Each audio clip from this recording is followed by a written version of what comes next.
What's going on, people? Welcome to United View. Welcome to the preview for the Manchester derby. But more importantly, though, we've got to welcome a new guest to the channel because Big Steve is joining us and it's his first time on United View. Bro, thank you for coming on. How you doing, man? Yeah, I'm good, mate. Yeah, I'm good. Doing a little bit better than you Good at the stuff. minute, you know what I mean? So we're happy on the blue side. But yeah, pleasure to be on. Yeah, no, it's good to have you. I've been avoiding it. I've been avoiding it like the plague, to be honest, because like you said, you're always better than us and you've been giving us a few trounces recently. But last year was weird. Obviously, you absolutely smashed us at the Etihad. That was one of the lowest I've felt because I went to that game and at half-time I was thinking, do you know what, do I just go 4-0? And then I thought, nah, we're not. And then obviously you end up battering us anyway. But the home one, obviously we beat you 2-1, that offside goal that was never given, and then we got one back as well. But at Old Trafford, you know, funnier things happen. But let's start with you. You're the guest, man. It's a big game. Obviously, it's a Manchester derby. They're always big games. You guys getting your rhythm back. Looks like got Rodri back in there. Haaland back amongst the goals after like a little, I wouldn't even call it a mini crisis, mate. But, you know, how are you guys looking going into this? Yeah, 7 changes last night against Young Boys. Good 3-1 win. Plenty of people rested. Good win at Brighton, against Brighton at the Etihad. We needed to get back into winning ways. You know what it's like? As soon as City, well, I think we lost 2 on the bounce for the first time since 2018, and everyone said we were in meltdown. Jumped straight back on the horse, won against Brighton, and then, good win last night in Young Boys. So we're getting there. We're not... we're not there yet. It's pretty much starting off a bit like last season, where we're a bit up and down. You know, you can have games where we're playing this fast, fluid football from left to right. Haaland's getting plenty of chances in the box, and then we have a game where everything's lopsided, going down the left, nothing on the right, and Erling's not getting a touch. So there's a lot of new personnel in the team. Gundogan leaving, Mahrez leaving, Laporte leaving is obviously going to affect us a little bit because they're all quality players.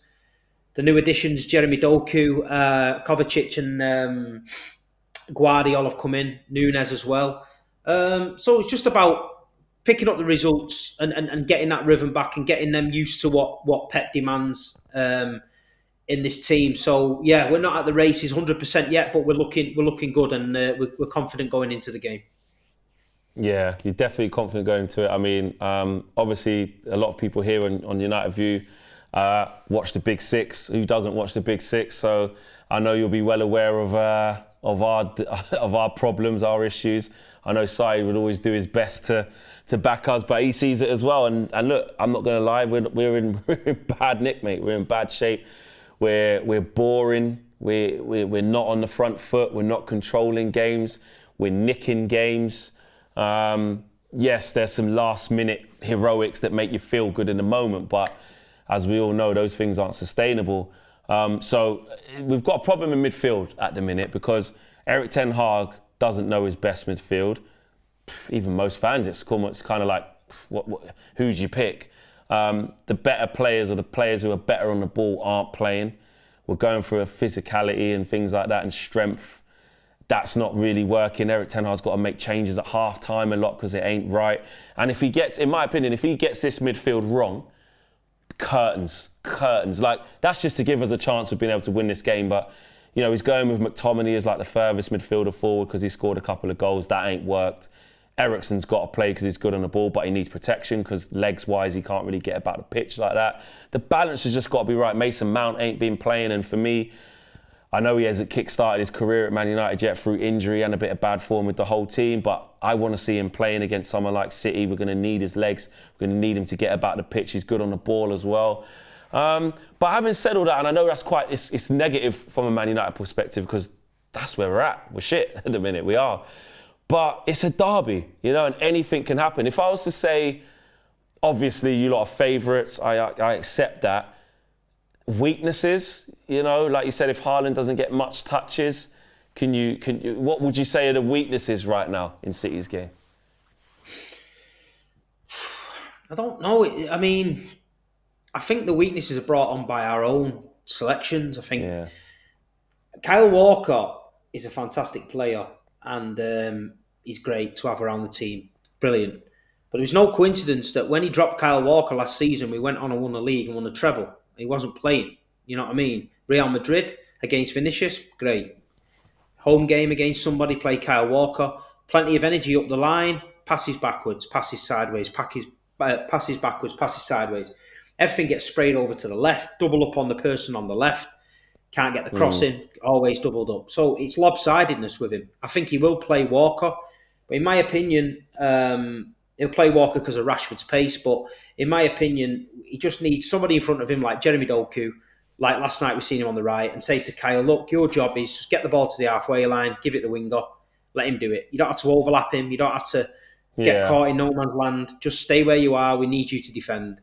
If he does that, I feel a bit more confident. But you know, we don't know what he's going to do. We've seen with Rodri not in the team the other week that he's massive. We've seen us now with Rodri in the team, different animal. Erling again's got his shooting boots on. Last night he looked really sharp. We've got Alvarez. Sometimes he'll play Alvarez. It doesn't always work. I still think he's just in that stage where he's learning about his team. I think I'd love to go there with the Champions League final mentality of Johnny Stones, maybe at right back, maybe Ruben Diaz and Guardiola centre half, maybe Ake at left back, and just try something a little bit different. But the one thing we have got, if he does go a little bit pragmatic and just want to keep the ball, we have got people like Doku who we might keep on the bench for late in the game when it's getting a bit stretched and getting a bit open. And you know, last thing you want to see on 70 minutes is Jeremy Doku warming up. You know what I mean? No. When you've had a torrid Mate, I don't want to see him off. from the start or from flipping sub. So, but we have got a few options. Been watching United for the last few weeks. The Brentford game was shocking. Papered over the cracks massively. Wasn't really impressed at Sheffield United, but it's a tough place to go and get points, so you got the win. And then the other night, you know, it could have been the same story. But listen, it's a derby. I've been to Old Trafford many a time with a really poor team expecting to get flattened and got a result. So you just never know. But I think we owe you one from last season. I think the referee spotted that game last year. I mean, it is what it is. It didn't mean anything in the context of things because we won the league. But you don't want to be losing derbies on decisions like that. But no, I'm just confident. I think City will get it right. I said on one stream it might be death by 1,000 passes. I might think you might see us just keeping the ball, and just keeping it, and just frustrating United, frustrating the crowd. But we are conceding the odd goal here and there, so it's not beyond the realms of possibility that, you know, United might get something, and especially if they score first. So you never know. That's going to be. I know we came back last time after conceding first, but like you said, that, you know, the Rashford one where, you know, he was running to the ball clearly and then it wasn't given. You know, obviously I was going mad on the day, but the next day it's like it's offside, isn't it? You can't do that. But I looked at it and you're right. I see the Walker thing. Look, he's listen, unbelievable player, unbelievable. And I just look at, you know, when Garnacho comes on late, gives him something else to think about. You know, he's the one who got the crossing on Walker and Ake actually at that point. He just did well coming on. Even in the FA Cup final, which you didn't even have to get out of second gear to beat us. I was obviously pissed off that day. But when he came off the bench again, there was just a little spark. You know, and sometimes that's all you need. Might hit off somebody or somebody makes a mistake when they go to clear it, and all of a sudden we're 1-0 up with. When we ain't going to dominate the ball. And that's what I've been saying to a lot of people about when they're saying maybe don't play Eriksen or don't play this guy. It's all about how we approach it, because we ain't going to dominate the ball. We have to be compact with not loads of gaps that you can just play through. Because if Foden goes running through the middle, or Mateus Nunes or Kovacic or whoever it is, you know, we're in trouble. Rodri's going to be the dictator. We know that. Everything's going to go through him. We haven't got a Fred anymore. You say, right, go and do a number on him. Be a little bastard, go and run around. We ain't really got them players anymore. McTominay isn't that. You know, Amrabat is stiff. He's all right on the ball, but he'll pass it sideways, he'll get in there, but you can't ask him to cover big gaps. We have to drop off and be compact, and we have to be a counter-attacking team. Like, that's the best way to beat City. So I'm just hoping that we can stay in the game for large parts, so that it's going to hinge on a moment. It's going to hinge on a transition that just went our way. A couple of guys are out of position and we can open you up. Maybe even a set piece as well. You know what I mean? We can't rule that out. But overall, of course, City are going to come. They're going to dominate. They're going to have those 2v1s in the wide areas, the overlaps, like you said. And we got to be ready. Like Doku and Dalot, that's a scary sight for me. Don't really want to see that 1v1. Anthony's got to get back in there and help out. Marcus Rashford's going to start. He's got to get back in there and help out. But if we play how we've been playing, it's going to be a long night. It's going to be a long, long night. And that's what worries me about this, is that it could be embarrassing, but if we have a bit of heart and a little bit of organisation, we can compete in this game. I'm sure of it. I know we've been playing absolutely shit, but it's a derby. And if we get a bit of organisation, I think we can compete, man. Yeah, well, listen, that's all you want in a derby game. You know, I've been there many a time with a team that's been substandard, and we've give our best, and sometimes we've nicked a result, sometimes we've been beat, but we've put a shift in. You know what I mean, for the players we had. But looking from across the road, from the City point of view onto United at the minute, it just looks, it's a shadow of the club that I grew up watching. It's a shadow of the fortress that it once was, where you used to think you will never get to them levels. From the training ground to the stadium, to the academy setup, to the scouting network, to signing Johnny Evans back and things like that. It's just not Man United that I knew. You know what I mean? I had this conversation the other day with Saeed. I said the chain of command from the top to the manager's broken. It doesn't work. Who in the right mind knocked on Ten Hag's door and said, Johnny Evans is available on a free, let's get him? Who makes that decision there? Definitely not a footballing man, because me or you, if we work for Man United, we ain't recommending that signing. We're trying to move forward, not go 10 years backwards. Yeah, exactly. Do you know, and this is what I'm saying. Option. And then, but then you look at the academy situation. If there's not a central defender in the whole academy that can step into the team now, even on the bench, when you've got Johnny Evans as a signing, then your academy's not working. It's not. Zidane Iqbal, I was told, was going to be the next big thing. They sold him for £1 million at Utrecht. Man City are selling kids for £20 million you never even heard of. Do you know what I mean? Yeah, exactly. This is the levels in it. And years ago, it was just, it looked like a supreme setup. Now, the story's being leaked every left, right and centre. There's players showing dissent and not playing for the club again. It just looks like a mess. It looks like a mess. And look, I'm a City fan, and I grew up with Ferguson. And I grew up with Alex Ferguson. United never did anything wrong. They killed us. They ruined my childhood, admit it. But now to see that, I mean, I'm not saying I'm sad about it, because we're rivals and I don't like Man United. And I'm not sad about it. But part of me feels sorry for my mates who have grown up in Manchester with all my life, because they're proper on the downward spiral. They never thought this day would ever come. And don't forget, Manchester City are coming into this derby on Sunday, the champions of Europe, and won a treble. These were things you used to sing at us that we would never do. Yep. You'll never win 3 in a row. Done it. You'll never win the treble like Phil and Gary Neville. Done it. You know what I mean? They threw all these things at us, all these things that you're never going to never be champions of Europe. You'll never sing that. Done it. So we're going in there with our chest. We're going in there as champions. In our opinion, we're the pride of Manchester now. You're going in there with Johnny Evans at centre-back, the roof's still leaking, and half your players don't want to play. Yeah. And that is a damning indictment on Man United, but these are the things we speak about as Man United fans. You know why it's the truth? Every single day. It is the truth. A lot of United fans don't want to hear the truth. A lot of United fans, if I mention Manchester United to anyone, they say to me, you're obsessed. Manchester United is the only football team in the world who you're not allowed to criticise. But when United was top, right at the top, they criticised everybody because they were that good.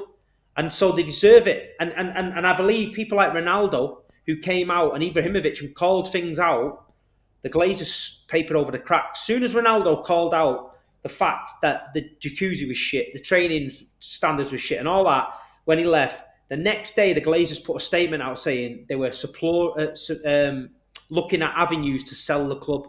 So that everybody forgot about Ronaldo's interview and everybody went running round. Well, when that happened, with shake loads of. Well, when that happened with Ronaldo, Arsenal. he didn't tell us anything we didn't know. We knew that the reef was No, but leaking. coming from We him, knew. there's certain people you knew, but there's certain people in that club that didn't want to believe it. There's certain fans that can never see no wrong about Man United. And it took someone like him to basically say it. And that's the problem. But then the Glazers thought, shit, we can't have this manifesting because we'll end up with a situation. So they fired that little bit of PR out. Oh, we're looking at selling it and all that. They've just had everybody over, mate. They've got no intention of selling it. No intentions of selling it. I agree with the intentions of the Glazers, because when you look at how long that saga went on for, like you said, if you got that money on the table, which is a world record bid from Qatar, to just piss off and take your money where you bought the club for 500 million, you know what I mean, 200 million of your own money and leverage the rest, you'd just clear off. It'd be the biggest heist in football history. But again, like you said, they want to take this you know, Sir Jim Ratcliffe side of it, 25% minority bollocks, all that shit. So I agree. Look, Ronaldo in that point though, he just said everything that needed to be said about the club, that 100% not the standards are awful, but he also wanted to leave. So he's like, I'm just going to say my piece, do Piers Morgan, and I can get out. But he wasn't wrong. Nobody could listen to what he said and say he was wrong, because he wasn't. We weren't wrong. No, the Ronaldo situation is why you're in this predicament a little bit now, because the budget wasn't there for Ronaldo. They realised that Ronaldo was possibly signing for Manchester City. They shit themselves. Ferguson shit himself. Went in for him. Rio shit himself. They put it out there. We need to get him. Ollie didn't really want him, but he couldn't turn it down. They got him.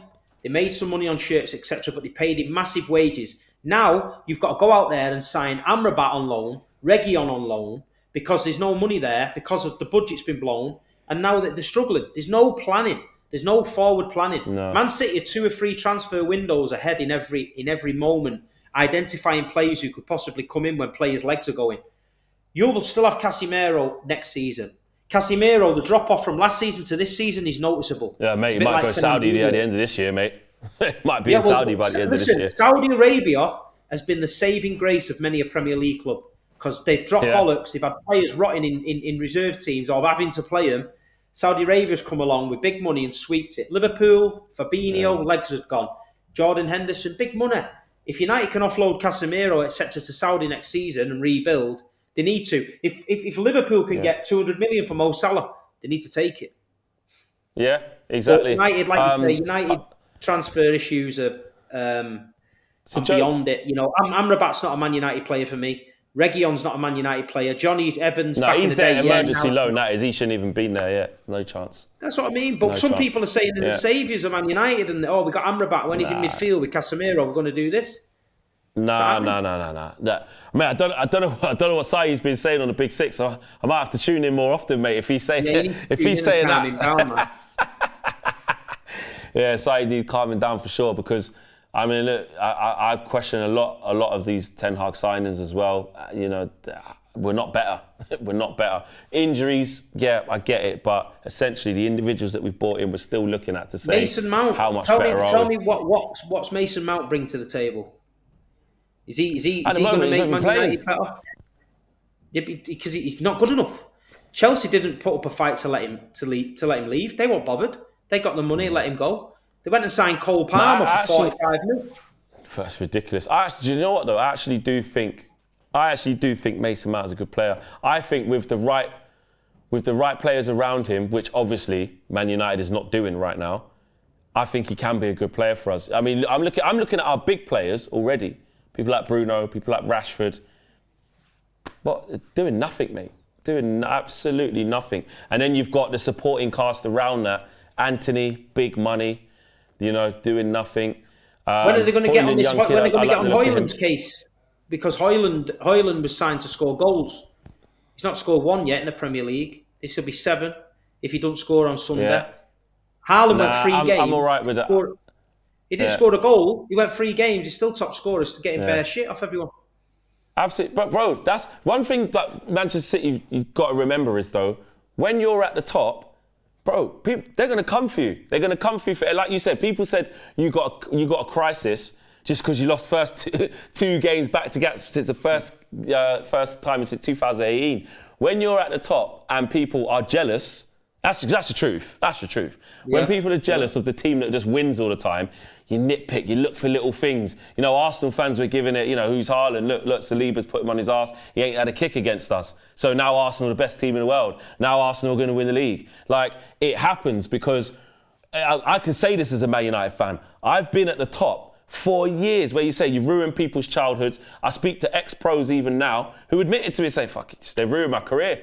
Not ruined it, but every time I went there, I had a shit time. Yeah. So the demise of Man United, absolutely. We're not going to get sympathy from anyone, nor should we. No. Because we were a massive football club, a massive football institution, the most successful, and now we are a shambles. So right now, I've got to hold that as a Man United fan. When I'm speaking to a City fan like yourself, who is on top of the world, like you said, when you've been there now, you've done it, all the things we said you would never be.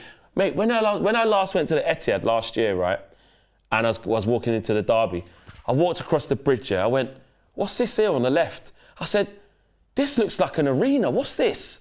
And I read the thing, Co-op Arena.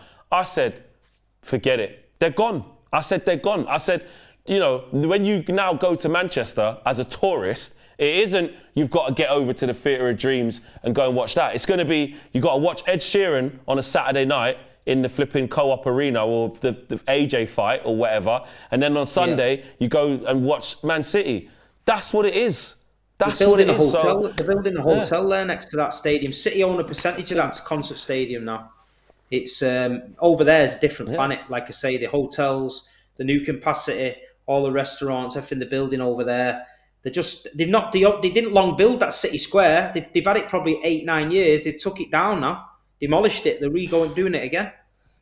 They're always ridiculous. Moving over there. And that is why I badly wanted Qatar to take over this football club. People who are believed anyway, you never know how it's going to turn out, but definitely got the capital and more so the intent. But even if it isn't going to be Qatar, which it ain't, Man United, like you say, make a lot of money anyway. We spend money on transfers. With the Glazers rinsing us every year, we're taking their own money out, taking money out that ain't there, should I say, not putting their own money in, because we're Man United. I don't know a team that can be this shit for this long and still spend as much as we have. That's because we are still a massive club. Of course we are. So Man United doesn't even need to have the most richest man in the world, or the most richest consortium in the world. Just these people who fucking care. Just these people who know what they're doing. Just needs a footballing structure. Exactly. So it's pathetic. That's what footballing men need to connect the dots for me. It's too many businessmen there. Jim Radcliffe's on about bringing people in from Sky and stuff like this. It might just end up going down the same route, mate. They're fucking Ineos are famous for cycling, mate. Do you know what I mean? I know. Flipping rally bikes. It's bullshit. But anyway, it's all said and done, Steve. You took me to a place I didn't really want to go for the preview, but it's true. It's true. Like that. They're facts about what's going on. And we spend, trust me, mate, not that you'd watch United View on a regular basis, I wouldn't expect you to, but every show, every debate we have, every frustration is about all the things that you have, because you can't be a United fan and have your head under a rock and not understand what's really going on at our football club, because it's a disgrace. It's an absolute disgrace. But it's all said and done. You are favourites. You spoke about your team. You spoke about some of the possible weaknesses that could arise. You've spoken about Man United. Damningly, and rightly so. How do you see this going? What's your prediction? I just think I think Pep will do something a bit mad with the lineup again. I think City will, I said it before, death by 1,000 passes. I think we'll try and just keep the ball, wait for the opportunities, be patient. I can see City winning 2-0. Just an efficient performance. That's all we want. 2-0 clean sheet, get the points, disappear. Happy with that. Yeah. Severe underdogs. If we play anywhere how we've been playing against Copenhagen, against Wolves, not Wolves, fucking Sheffield United, Brentford, all these teams where we've just been shit. If we play like that against you, we'll get absolutely destroyed. It's as simple as that within the first sort of half an hour of the game. So I'm hoping that there's a reaction. I'm hoping that we can cling on to what the derby means and to put in a decent performance. And we can nick it. I'm going to be optimistic and say 2-1. But if I'm honest, my heart of hearts, I can't see it, mate. I can't see it. Steve, listen, pleasure having you on, bro. It's been great having you on. Thanks for taking the time out to to come No on. problem. You know what I mean, actually, me and Steve are going to be together as well on Saturday social on Sky. So tune into Sky Sports to get a bit more of me and Big Steve. We're going to be going through what we've had to do our 11s, haven't we? And we've got to have to come through a combined 11 for the Premier League era. That'll be interesting. Yeah. We're talking about Ballon d'Or, future Ballon d'Or winners. I think they've got Ballon to d'Or do it winners. all sorts, man. I'm looking forward to it, to be Yeah. honest. Something different, isn't it? Yeah, something different, exactly. So we'll have a lot of fun on there, so check that out as well. Smash a like on this video, subscribe to the channel if you are new. You guys know where you can find Big Steve's, but his socials will be in the description below. And obviously he's over there on the Big Six as well as many other things as well. Take care, guys. We'll see you all again soon. Peace.